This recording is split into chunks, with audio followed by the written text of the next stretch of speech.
this afternoon, Philippians chapter 3, verse number 13. And let's read the word of God in unison. Philippians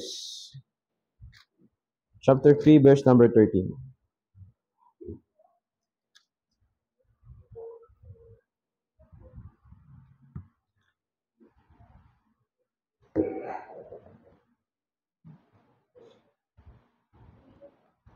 Wait lang po.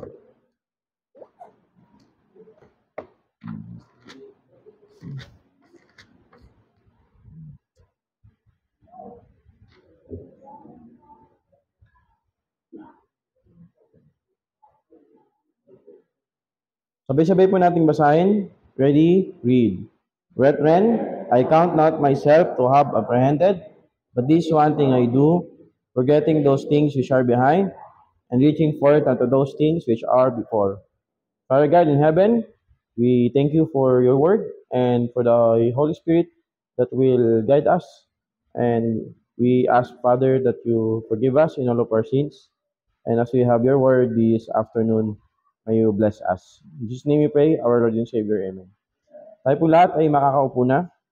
Kung babasahin po natin sa chapter 3, verse number 1, meron pong sinasabi si Apostle Pablo sa mga taga-Philippians tungkol po sa pagiging maging magalak. Verse number 1 of chapter 3, finally, my brethren, rejoice in the Lord.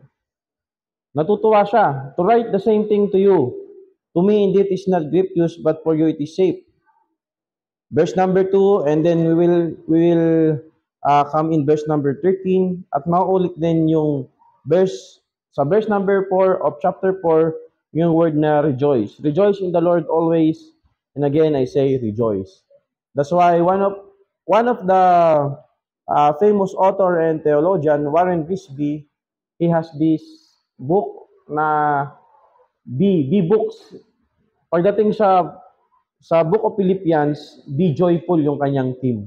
Sapagkat ang tema po ng Book of Philippians ay tayo ay magalak sa Panginoon. Rejoice in the Lord always, and again I say rejoice. Rejoice in the Lord, not anywhere else. Tayo ay magalak sa Panginoon. At in this chapter, sinasabi ni Apostle Pablo na ang center ng ating kagalakan is no other than the Lord Jesus Christ. Kung babasahin natin sa verse number 7 and verse number 8, because there is no greater treasure than gaining Christ. Kahit may pera tayo, kahit marami tayong yaman, marami tayong ari-arian, pero kung wala si Kristo sa buhay natin, tayo pa rin ay mahirap. Amen po ba? Wala pong magandang kayamanan sa mundong ito, kundi meron tayong Panginoon sa Kristo na kinikilala sa ating buhay at sinasamba at pinaglilingkuran. And in verse number 9, makikita natin, sinasabi ni Apostle Pablo, that there is no greater security than being united to Christ. Yung ating pakikipag-isa sa Panginoong Kristo, hindi sa science merong tinatawag na homogeneous mixture tsaka heterogeneous mixture. Yung homo, tulungan niya ako, baka magkabaliktad eh.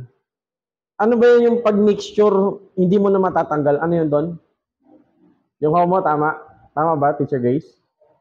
Hindi ba marinig? Di ba may dalawang mixture dyan? Yung isang mixture, kapag pinagsalo mo yung dalawa, hindi mo na matatanggal. Ano yun? Homo. Yung isa naman, kahit ipag-mix mo, kaya mo pa rin paghiwalayin. For example, yung graba at buhangin. Pwede mo pang paghiwalayin yon. Pero pag hinalo mo yung kape, asukal, tsaka creamer, tapos may mainit na tubig, hindi mo na kayang paghiwalayin yon. Alam mo po, every time na sinasabi ng Biblia yung unity natin sa Panginoon, yung unity po natin sa Panginoon, hindi na pwedeng mapaghiwalay. Parang mga ingredients yan sa cake na pag pinaghalo-halo mo, hindi na talaga masiseparate. Ganon din i-describe ng Bible. Kaya naniniwala tayo sa once saved, always saved. Masyadong abuse daw yan. Once saved, always saved. Sige, baguhin natin. Once justified, always justified. Once united, always united. It is homogeneous. Hindi na, walang, anong security pa ang meron tayo? Kung meron tayo ang Panginoong Jesucristo, nasa atin lahat ng security because we are united in Him. There is no greater experience than knowing Christ. I really like this verse. Verse number 10 to verse number 11. That I may know Him and the power of His resurrection and the fellowship of His suffering, being made conformable unto His death, if by any means I might attain unto the resurrection of the dead. Napakaganda ng desire ni Apostle Pablo to pursue Christ sapagkat siya yung tunay na magbibigay sa atin ng kasayahan sa mundong ito. Hindi natin matatagpuan sa yaman, hindi natin matatagpuan sa kahit anong bagay or lugar, walang iba kundi sa Panginoong Jesucristo. That's why my brother and sister in Christ, I want to encourage you this afternoon that if Christ ang makakapagbigay sa atin ng totoong kasiyahan, totoong kagalakan, totoong buhay, walang peke, walang pagdududa, I encourage you that this 2024, let us more pursue Christ. Amen? What do we mean by pursuing Christ? Yung mga ginawa natin ngayong 2023, praise the Lord. God bless us all. Hallelujah, to God be the glory. Alam natin, kasabi nga nung preaching kanina, alam natin na may nagbabantay sa atin. Alam natin na hindi tayo pinabayaan ng Panginoon. From January to December, paano natin nagawa yung mga event? Saan natin kinuha yung pera? Saan nanggaling yung mga manpower? We know that God provides all of that. That's why Christ deserved lahat ng ating pagpupursige. Mas ipursige pa natin ang Panginoong Jesucristo sa 2024. Amen? And I want to give you 3 facts that involves in pursuing Christ that we can see in verse number 13. Tingnan natin. Verse number 12, basahin mo natin. Not as though I have already attained, neither already perfect, but I follow after if that may apprehend that for which also I am apprehended of Christ Jesus. Inulit niya sa verse number 13. Brethren, mga kapatid, I thought not myself to have apprehended. Anong ibig sabihin yan? Merong concordance dito, merong dictionary. Laid hold of it. Parang sinasabi na po sa Pablo, o mga kapatid, di ba? Verse number 10, that I may know Him and the power of His resurrection. Parang si Apostle Pablo, parang alam niya na lahat ng bagay eh. Basahin mo ang prison epistle, Pauline epistle, sa nag-reveal ng mystery about the rapture, about the church, mga bagay na hindi alam ni Apostle Pedro. Sabi nga ni Apostle Pedro, alam niyo mga kapatid, may mga bagay na sinulat si Pablo na kahit ako hindi ko naiintindihan. Ang dami niyang sinulat. Na parang si Apostle Pablo, alam niya na lahat patungkol sa Panginoon. But in this verse, it's so clear. Verse number 12 and verse number 13, mismong sinabi niya, I thought not myself to have apprehended. Ang idea ganito, hindi ko sinasabi na na-attain ko na lahat, na perfect na ako, na okay na. Mga kapatid, it doesn't mean that you are already 10 years in Christianity, 15 years, you know everything, how ministry works, how the church must work, how Christians should behave, or Genesis to Revelation, you know all of the verses. It doesn't mean that you already know everything. Sino 10 years na Christians here? Oh, teacher. Hindi, pupunin natin. Yung pinakamatandang Kristiyano siguro. 30 years pataas. Oh, 30 years, si Sister Annalie. Diba? Amen. Palakpakan natin. Praise the Lord. Sa 30 years na yan, ang dami mo na sigurong backslide. Diba? Ang dami na rin na binalik na tayo ng Panginoon. 30 years. May tataas pa ba sa 30 years? Ay, si Pader pala. Kaso wala dito si Pader. Yung sa dito lang, si Preacher Rapi, kayo po, ilang years na? 20? So, 30 years din. Mga ganun, ano? Ang tagal na. Praise the Lord. Si Kuya Ramil po. 23. Amen. Praise the Lord. 23 ng Christian. Ang tagal. Ako po, 2010. Magpo 14 years sa March. Mga kapatid, paulit-ulit nga sinasabi ng mga pastor. Ang ganda nung matagal tayo sa church eh. Matagal tayo na naging Kristiyano. Pero totoo, hindi talaga sa patagalan. Patapatan. Sabi nga Apostle Pablo, brethren, I count on myself to have apprehended. It doesn't mean that I know everything. If Apostle Paul, who wrote more than half of New Testament, telling us these things, how much more you and me, my brother and sister in Christ? Meron ba tayong isinulat na libro? Napagsulat na ba tayo ng articles patungkol sa Panginoon? O ang dami na nating na-preach? Or sa matotal, yung mga ginawa natin para sa Panginoon, yung mga nalalaman natin para sa Panginoon, kung compare mo kay Apostle Pablo, wala tayong binatbat. And yet, I count myself that I already attained it. Mga kapatid, we're just, sabi nga, hindi ko makalimutan yung sinabi ni Pastor Tan, Edwin Tan, nung ako ay estudyante pa ng Landmark Baptist College. Sabi niya, kahit makagraduate ka ng Bible School, my brother and sister in Christ, you're just scratching the surface. Hindi ko pa naintindihan yun. Ano ibig sabihin ng scratching the surface? Hanggang later on, nalaman ko na lang ano ibig sabihin ng scratching the surface. Parang yung bungad. Ini-scratch mo pa lang yung bungad. Wala pa yan. Imagine how heaven, napakaganda ng langit, yung mga bagay na prepare sa atin ng Panginoon. That's why I encourage you this afternoon. Don't think of yourself as you know it all, everything. Yung attitude ni Apostle Pablo, nawa sabihin din natin, mga kapatid, I count not myself to have apprehended. Pag may nagpapa-advise sa'yo, Philippians 3:13 eh. Ano ibig sabihin nun? Hindi ko alam. Hindi ko pa na-attain yan. Naalala ko, sabi ng isang teacher ko sa Bible School, minsan, tayong mga tao, palagi natin gusto ng answer. Gusto natin ng sagot.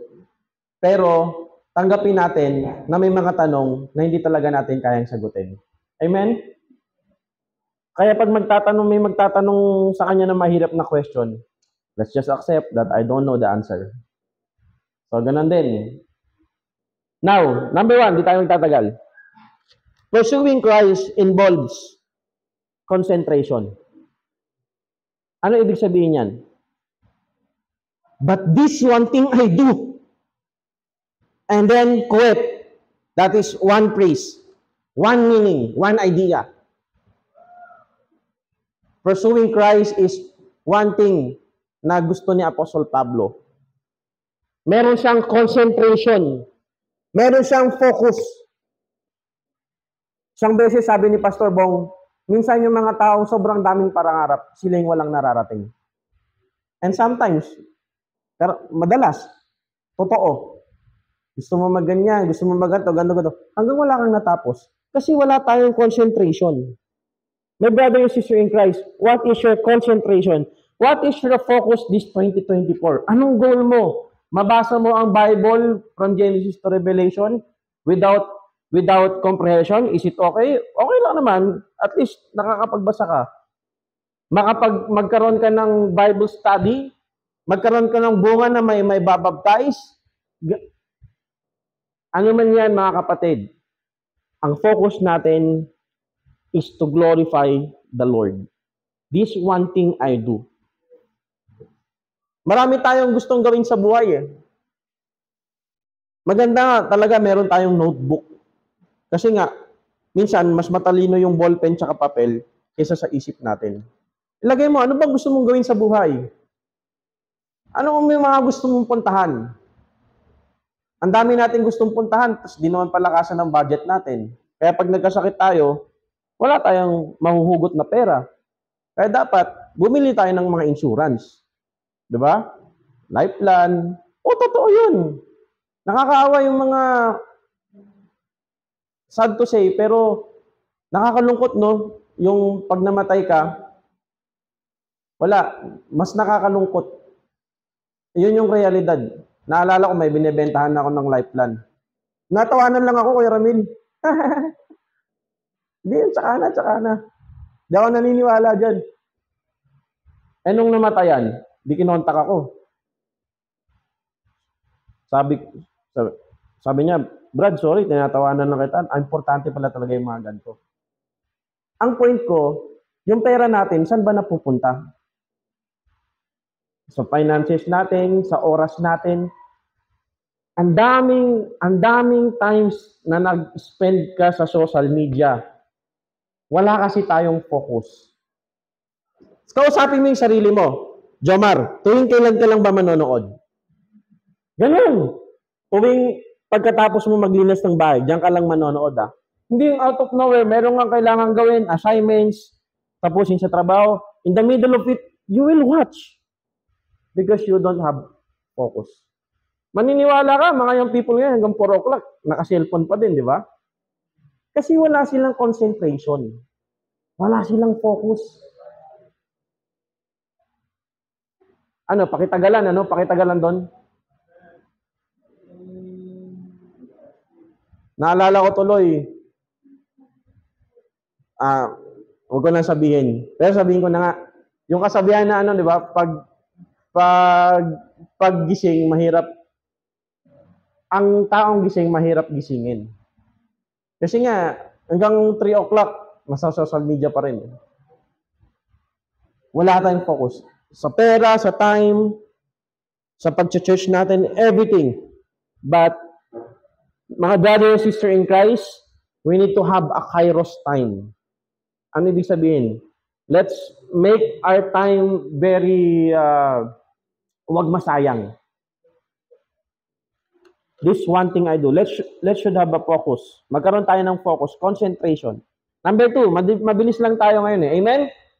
Now, this 2024, magplano tayo. Kausapin natin ang sarili natin. Number 2, pursuing Christ involves continuing or running or serving, continuing without looking back. Look at the phrase here. Forgetting those things which are behind. Meron nga tayong kasabihan eh. Ano yung kasabihan na let bygones be, Tulungan niyo ako, mga kapatid. Let bygones be bygones. O ano ibig sabihin nun? Nakaraan na eh. Forgetting those things which are behind. Failure man yan or success. Tignan natin Si Apostle Pablo, pag nag-focus siya dun sa success niya, ano yung mga success niya? Pambira, ang dami mong nasulat. Nung unbeliever pa siya, ang dami niyang success in life. Nung naging believer siya, madami din siyang success in life. Pag naka-focus lang tayo sa mga success natin ng mga nakaraan, ang epekto niyan in our present time at sa mga sumusunod, hindi mo nagagalingan. Kontento ka na eh. Wala na sa isip mo yung do more. Do more for the Lord. Do more for Christ. Wala na. Kontento ka na hindi ka na ma-improve, hindi ka na mag-grow. Pag naka-focus ka naman, or kapag nakatingin ka naman sa failures mo, nitong 2023, 2020 to 2021, wala ka ding magagawa para sa Panginoon. Tandaan natin, ang success at ang failure natin kahapon, hindi magde-determine kung ano tayo ngayon at kung hinaharap. Every day is challenge. Always a challenge. Pag-gising mo ng umaga, ano yung una mong hahawakan? Ano yung una mong gagawin? Ano yung una mong pasasalamatan? Hindi, okay na ako kahapon. Lord, this 2023, palagi ako nag-church at faithful ako sa'yo. This 2024 naman, pahinga muna ako sa'yo ha. Hindi ako magpapahinga sa'yo, pero sa church, pahinga muna ako. Tapos sa 2025, balik uli ako sa'yo. 2026, pahinga na naman. Hindi po ganun ang Christian life. Ganun din sa araw-araw nating buhay. Nakapaghugas na ako ng plato kahapon eh. Hindi na ako maghugas ng plato ngayon. Parang yung anak pag-utusan mo, nak, ligpitin mo yung inagaan mo. Hindi, magugulo din yan mamayang gabi. O, tas sabi nung nanay, di wag kang kumain, itatahin mo din. Totoo yun nabasa ko yun sa Kasi nga, Ang buhay natin, araw-araw, palaging challenge. Hindi ka dapat mag-settle kung anong nangyari kahapon. Let bygones be bygones. Kalimutan na natin. Kaya mga kapatid, kalimutan na natin yung mga bagay na ikaka-down mo. Mga bagay na sa pacing mo, i-slow down mo. Hayaan mo na, kalimutan mo na, ipag-pray mo sa Panginoon. Lord, etong kahinaan kong to, this 2023, na-addict na naman ako sa, ano ba yung kinakadikan? Na-addict na naman ako sa computer games. Sabihin natin computer games, yung panahon namin. Ganyan. Lord, this 2023, madami akong nakaaway na tao. Tulungan niyo po ako. Lord, this 2023, hindi ko po ginalingan sa school. Lord, this 2023, ganito, ganyan. Last but not the least, amen? Pursuing Christ. Look at this. And reaching forth unto those things which are before. Yung tinutukoy dito ni Apostle Pablo, yung things which are before, yung mga nagdaan na mga truths na nilay down sa atin ng Panginoon Kristo. His life, His sinless life, His death, resurrection, all of those doctrines. He said here, ang sabi ni Apostle Pablo, reaching forth, pursuing Christ involves fixing our goal. Ayusin po natin yung goals natin this 2024. Amen? Ilista mo na yung mga prayer request mo. Lord, this 2024, i-challenge mo ako, magbasa ako everyday, one chapter a day ng Biblia. Niregaluhan niya ako nila Jory nung kami, niregaluhan kami lahat ng pang-devotion everyday. Diba? Sinong may gusto? Sa inyo na lang? Para siguro mag-devotion. Lord, sana makapag-devotion ako everyday. Lord, maganda bang goal yung Lord, wala akong absent. Ilang weeks ba sa Lord, 52 Sundays, hindi ako absent. Hindi pinag-usapan kung late ka o hindi. Next year, Lord, wala akong absent. Praise the Lord. Purihin ka, Panginoon. This, pipilitin kong last point ng Sunday school, makapunta ako. Diba? Ang point natin, mga kapatid, ano yung mga prayer request natin?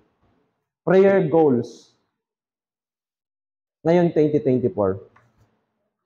Ako, share ko lang, this 2024, it's like I'm facing big giants. Kasi, siyempre, si Chacha, nag-aaral, isa pa lang ngayon yung anak. Tapos, ang tawag dito, nag-schooling pa ako. Tapos, yung work natin sa church, work sa Bible school, work sa campus ministry sa labas, at kung ano-ano pa. So, parang nakaka-overwhelm. Tapos, magkakanada pa si Kuya Rap. Di ba? Ang papalit kay Kuya Rap sa paete, si Kuya Ramil. Binigyan ng trabaho,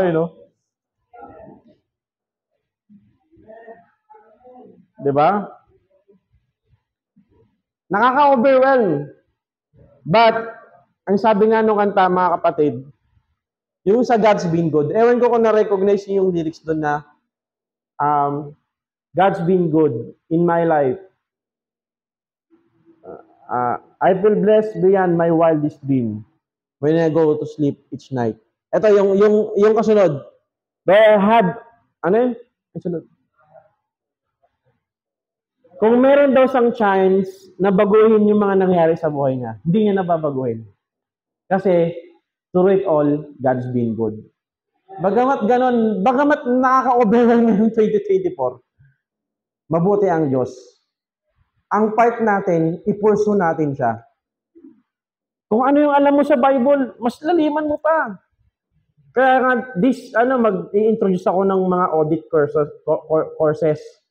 Yung, sige, hindi ka mag-exam, hindi ka mag-paperworks, audit lang. Ang trabaho mo lang, umatin ka lang, para lang mas lumalim ka sa Bible school. Kasi mga kapatid, napaka-importante talaga na alam natin yung salita ng Diyos. Ito yung panghuhugutan natin. Hindi mo pwedeng sabihin, marami kang alam kay Jesus Christ, pero wala kang alam sa Bible. So pursuing Christ, it involves studying deeply the Word of God. I hope and pray na tayo po ay na-encourage this afternoon. Let's all stand up and let's pray. Father God in heaven, thank you for your word from Philippians chapter 3, verse number 13. Apostle Paul recognized na hindi niya pa po na-attain. Wala pa siya sa perfection. Although, sa lahat ng mga accomplishment niya in his ministry for your glory, nasabi niya po yun. Kami po, Lord, kung ikukumpara, if we compare ourselves, walang-wala po kami. And yet, sometimes, niisip namin na marami na po kaming alam na namin dapat ganito, dapat ganyan. Lord, help us to be humble sa harapan nyo, na aminin namin na wala pa kami sa perfection. Hindi namin alam. Hindi namin alam kung paano namin tatapusin tong 2024. And same with 2023. Ang dami po naming failures sa aming mga decision making. But through it all, napakabuti nyo po, Panginoon. Nawa po this 2024, ma-pursue po namin ang inyong glory, na ma-praise, na malolahati pa po namin kayo, Panginoon. Nawa, Lord, maging Christ-centered ang aming mga buhay, gospel-centered, at magmula dito, ma-share po namin yung pagmamahal nyo.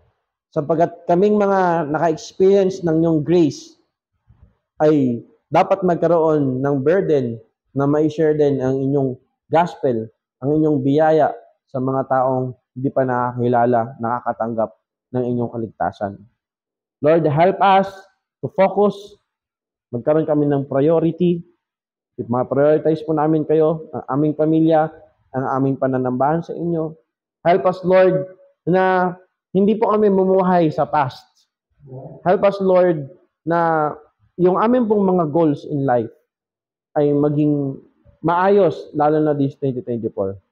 We pray, Father, as a church, bless us. Ang aming pong pastor, palagi po naming pinapanalangin na bigyan niyo po siya ng malakas na kalusugan. Ganon din po palagi sa kanyang pagmamaneho. Ingatan niyo po siya, ilayo sa anumang kapamakan at disgrasya sa daan.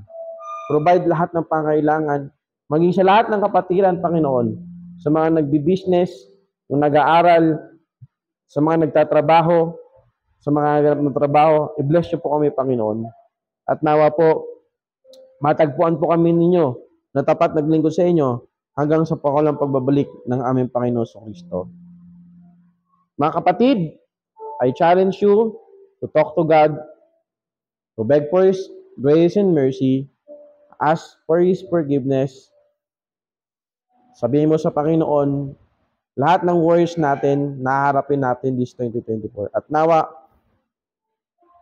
ma-prioritize natin ang Panginoon. Let's have a minute na silent prayer. If you want to come, to kneel down.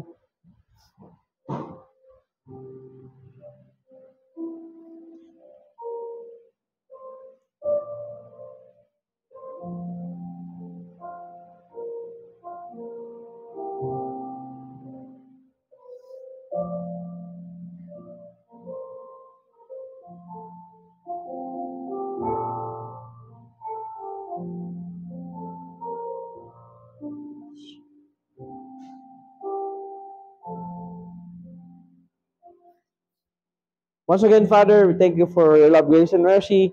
Thank you, Lord, for the brethren that were here. Thank you for your love. And may you continue to bless us. At sa pagpasalubong po namin sa bagong taon na inyong binigay, we thank you. Now po, iligtas niyo po kami sa mga kapamansgrasya, sa may mga hika. Now po ay walang masyadong usok. Bigyan sila ng good health. Sa mga magmamaneho po pa uwi, na Panginoon, ingatan niyo po. We praise and thank you, Father. In Jesus' name we pray, our Lord and Savior. Amen. Amen. Praise the Lord. And let's request again, Brother Ramil, to